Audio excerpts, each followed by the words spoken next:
The trial of the Theriault brothers continues here in Oshawa today. Toronto Police Constable Michael Theriault and his civilian brother Christian are both charged with aggravated assault. The alleged victim, 22-year-old Dafonte Miller, was on the stand again today, being cross-examined by the defense, and he kept his cool even when he was accused of changing his evidence.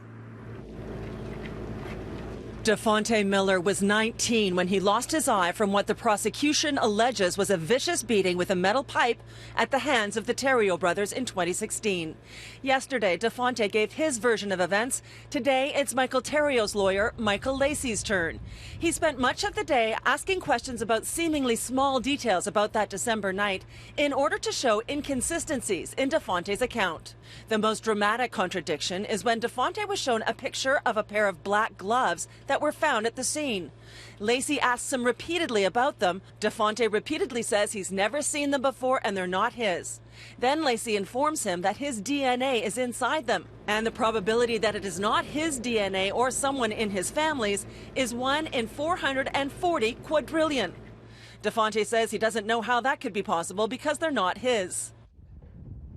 Lacey also pressed Dafonte on the timing that night, when he went where, who was with him, whether he smoked marijuana, and other details.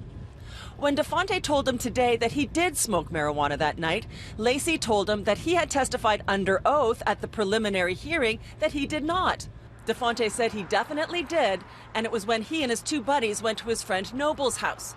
Lacey says, "I would suggest to you that you didn't go to Noble's house at all that night, did you?" Dafonte responds that he did. "Did you know that Noble testified at the preliminary inquiry?" No, Dafonte didn't know that. Later, Lacey informs him that Noble said at the prelim that neither Dafonte nor his two friends were at his house that night. Dafonte was unruffled and laughed and said, "Well, I was." Lacey then suggests that Dafonte is changing his story because what he was actually doing that night was out car hopping and stealing items from cars. So he needs to make up a narrative. Dafonte responds, "I don't need to make anything up. I'm not a storyteller here."